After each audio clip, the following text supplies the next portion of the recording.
I was looking forward to a fun trip with my girlfriends, using your card, when out of the blue, I received a call from Brian. I had already noticed his suspicious behavior, coming home late, secretive phone conversations with Nicole, and restlessness around the house. Was he plotting something with her all along? My suspicion that he might have teamed up with Nicole for some scheme seemed to be coming true. Luckily, I was prepared for such a situation. When Brian mentioned the trip, I decided to feign surprise. Mine, huh? What do you mean? I asked, trying to keep my composure as I prodded him to explain. The truth was, I already knew he was leaving for the trip today. Frankly, I found it unbelievable that he thought he could pull a fast one on me without planning it better. I had been patient with everything until that moment. However, now all I felt was a burning desire to get back at him. I had a revenge plan ready. It was about time we fought back against those insufferable siblings, especially considering all the patience we have shown over the years. I hoped they were enjoying their trip, completely unaware that one of their fellow travelers was on my side. My name is Pamela Smith, and I'm 33 years old, living with my husband Brian. I started working at my current company right after high school and climbed the corporate ladder through hard work and determination. Having acquired several certifications and a proven track record, I earned my position as a lead at the young age of 21. Despite my relative youth, I was Brian's superior at work. I was tasked with training Brian and two others when they joined the company. Despite being close in age, I was their supervisor. Brian often complimented my dedication and ambition. Over time, our professional relationship turned into a romantic one. Despite my initial reservations, I fell for him, and our relationship became typical: dinners, drives, and eventually moving in together. However, after moving in, I noticed Brian's sloppiness. I brushed it off, thinking he was comfortable enough with me to be himself. When he proposed, we discussed our future. He expressed his desire for me to quit my job and become a stay-at-home wife, managing the house and raising kids. While I didn't mind the idea, I was concerned about finances. I wanted to keep working and be flexible, especially if we were to buy a house. Our different views on finances and future plans created tension in our relationship, making me question his intentions further. We decided to discuss my job situation, and I reluctantly agreed. I didn't really want to quit my job, but I felt it was necessary to suggest it, or Brian might keep pushing the issue indefinitely. Before our wedding, we held an engagement party with both our families. It was there that I met Brian's sister, Nicole, for the first time. She barged into the bride and groom's waiting room without knocking, sized me up, snickered, and said, "So this is who Brian chose. A bit plain compared to his past choices, huh? Oh, I'm Nicole, your sister-in-law. I'm the type who doesn't hold back with family, so heads up." I stammered, I'm Pamela. Nice to meet you," as Nicole waved her hand dismissively and left the room. Her upfront attitude left me stunned, but it became clear that Nicole was quite the character. Later, I greeted Nicole's husband, who seemed like a decent guy. The wedding went off without a hitch, and Brian and I purchased a house we both liked. With the prospect of a busy life ahead, I put more energy into my work. One ordinary day off, the doorbell unexpectedly rang.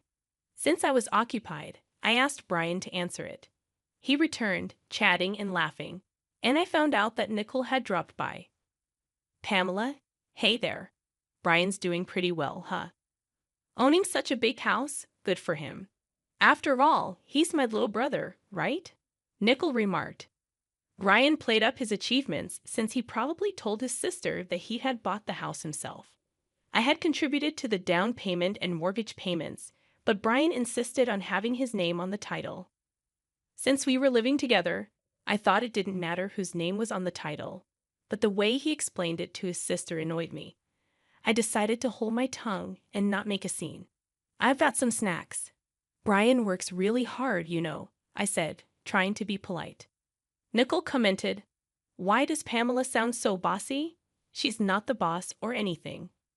Brian chimed in, "Well, I am Pamela's supervisor at work." Nicole seemed surprised. "Oh, that's right. Did I not mention that?" Nicole then took an unexpected turn, saying, "When I started the job, Pamela was already a manager. Since she started working right after dropping out of high school, it couldn't be helped. If it were me, I'd surpass her in no time." I was taken aback and replied, "Wait, you dropped out of high school? You look so serious, and yet you're less accomplished than me." Nicole shrugged it off, saying, "Is there a problem just because I dropped out of high school?" Brian interjected, "No, not really. But Pamela, since he didn't graduate from high school, and I'm your sister-in-law, I can ask you for anything, right?" I couldn't fathom the logic of their conversation. I asked, "That's true, Pamela. Whatever my sister says is the final word. If you refuse, I'll kick you out of the house." I struggled to comprehend the bizarre situation. Why was my lack of a high school diploma suddenly relevant? And why would refusing my sister-in-law's demands lead to eviction? I offered a polite smile and quickly retreated to the kitchen, overhearing Brian's discussion with his sister, which appeared to be a serious one. Afterward, Nicole approached me and said, "Pamela, I've got a favor to ask. I need to borrow some money, like $5,000. Please." I couldn't help but react. "How is that a little money? That's a lot. What do you need it for anyway?" Nicole insisted, "Come on, it's just $5,000. You're a supervisor, right? You must have a good salary." I sighed, realizing that this situation was getting even more complicated than I had anticipated. I found myself in a situation where I needed to cover the remaining renovation costs. "Didn't you just brag about your new condo the other day?" I asked Nicole, my sister-in-law. She replied casually, "Oh, did I? Anyway, Brian said he'd lend it to me and told me to ask you." I was taken aback. "What? Why would he decide that without asking me?" I questioned. Nicole's tone turned threatening. "Listen, Pamela, either give me the money or I'll call the boss right now and tell him you want to quit. Which one do you prefer?" Feeling cornered, I reluctantly agreed, but I set a condition. "I'll lend you the money, Nicole, but on one condition. We need to draw up a promissory note." Nicole grumbled. "What? Even though we're family? I want it in writing. So when you come to get the money, make sure to bring your ID with a picture, okay?" The next day, Nicole reluctantly complied with my request, bringing all the necessary documentation. However, as the days passed, I realized how spoiled Brian was by his sister. Nicole used the money I lent her to buy designer items, and soon, she started asking for more, without any hesitation. Each time, I made her sign a promissory note. A month later, I received an unexpected promotion at work. I was ecstatic about becoming the department manager, a step closer to my goal of becoming the head manager. I rushed home to share the news with Brian, who had taken the day off. Excitedly, I exclaimed, "Brian, guess what? Today my boss offered me the position of department manager. I've always wanted this, and now I'm getting closer to my goal." Brian's reaction was far from what I expected. He was furious. "Wait, what? Pamela, you're getting promoted? I don't understand. Did you accept the offer?" "Well, yeah, I've told you about my goal before, right?" I defended myself, trying to make him understand my perspective. His anger escalated. "Hold on. You should have asked for my permission before making such a decision. What were you thinking? Plus, I've told you I wanted you to be a stay-at-home wife, haven't I? How come you're getting promoted and I'm still stuck at the same position? Doesn't that seem odd?" Brian made a call, and shortly after, Nicole arrived. Accusing me of stealing Brian's opportunity, she mocked me, saying, "I heard you stole Brian's promotion opportunity. What's the big idea?" "No, I didn't steal anything. At our company, promotions are based on performance." Brian sided with his sister, questioning my competence at my job. Feeling overwhelmed, I tried to resist, but they restrained me. Together, they rummaged through my purse, taking my bank card. Their laughter echoed in my ears as they left. Tears welled up in my eyes. Regret gnawed at my heart. It was clear that I had made a terrible mistake marrying Brian. As the realization dawned on me, I knew I needed to find a good divorce lawyer. That night, Brian didn't come home, And the next day, he shamelessly flaunted the extravagant expenses he had incurred using my money. The situation had reached a breaking point, and I knew I needed to take control of my life once and for all. I clenched my fists, suppressing the urge to snap back at Brian, especially when more employees began pouring into the office. On my way home, I checked my bank account and was shocked to find that $8,000 had been withdrawn. Once I confronted Brian about it, I couldn't contain my frustration. Brian, what were you thinking? Taking out $8,000 for fancy barbecues and luxurious bars. That money is what I had saved from my single days. And now you've spent it without even discussing it with me. His response was infuriating. It's my money, and I've already spent it. Can't do anything about it now, he said dismissively before retreating to the bathroom. In that moment, I made up my mind. I was going to divorce him. Over the following weeks, I consulted a lawyer, and the divorce preparations were underway. Brian's behavior grew even more suspicious. He started coming home late and rushed out of the house on his days off. My suspicions deepened, and I considered hiring a private investigator. Then, I received an unexpected call from Kevin, Nicole's husband, Brian's sister. Kevin was concerned about Nicole's behavior and mentioned that she had been spending a lot of time at Brian's place, leaving home late and sometimes not returning at all. During our conversation, I shared everything that had happened, including the money I had lent to Nicole and Brian's reckless spending. Kevin sighed and apologized for his wife's behavior, admitting that he had considered divorce but couldn't take action. When I suggested he use the evidence I had gathered, he hesitated but ultimately agreed to cooperate. We decided to expose their deceit. Kevin informed me that Nicole and Brian might be planning a trip, supported by the brochures and travel club cards he found. We devised a plan together, communicating via text and meticulously preparing for our next steps. 2 weeks later, Brian left the house early one morning, thinking he was fooling us all. Kevin had informed me about his departure, so I was ready. A few hours later, Brian called me, gloating about the trip. I'm going to have a blast on your card with my sis and friends, he said, thinking he had successfully deceived me. But I was prepared. I decided to act surprised. Mine? What do you mean? Explain, I replied, feigning ignorance. Brian, not realizing his plan was unraveling, elaborated. We planned this trip ages ago. Kevin was just our backup plan in case something happened. Little did he know, I had my own backup plan. Kevin and I were ready to expose their lies and ensure they faced the consequences of their deceitful actions. We felt that you've become too arrogant lately and decided it was time to teach you a lesson. Got it now? You can't stand up to us anymore, Nicole sneered, a hint of superiority in her voice. But I had reached my breaking point. I don't have to tolerate this any longer.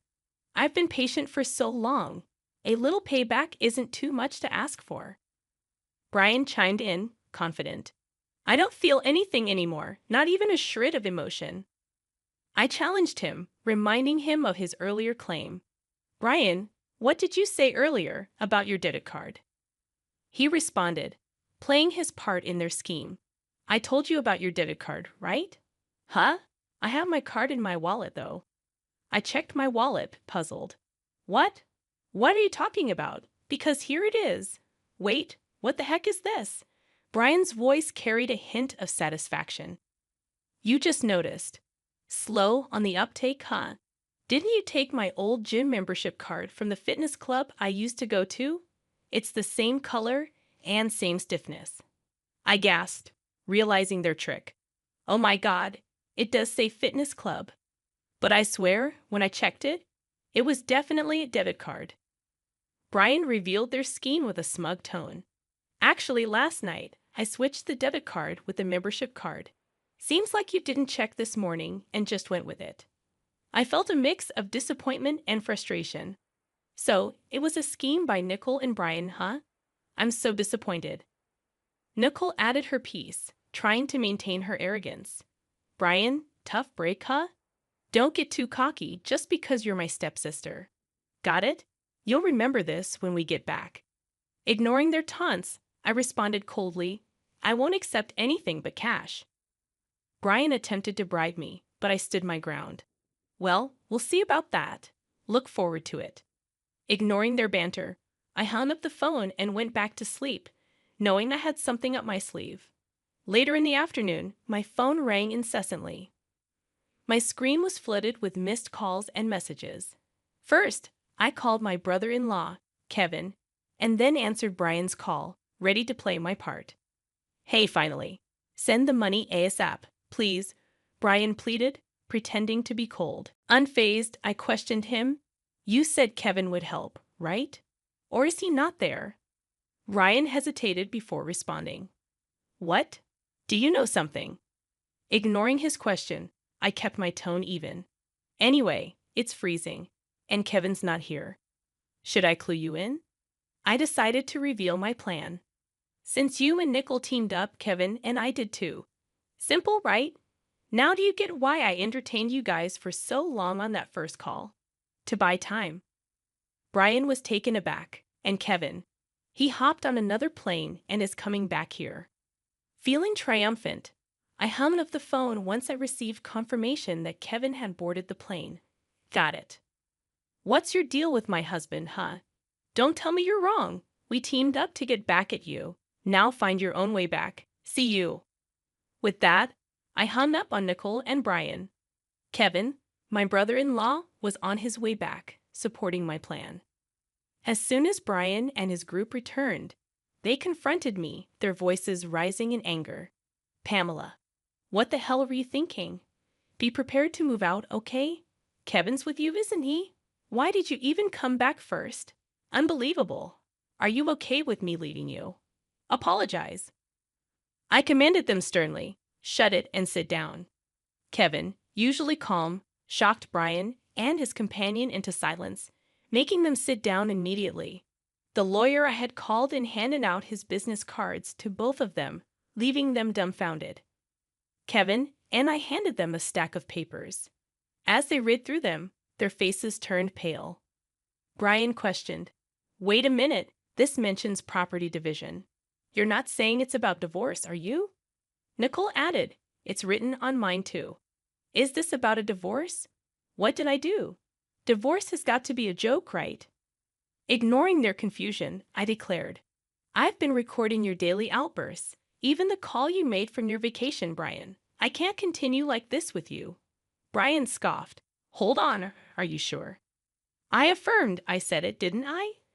I'm demanding half of the down payment from when we bought the house, the rest of the mortgage, and the repayment of the savings you spent from when I was single.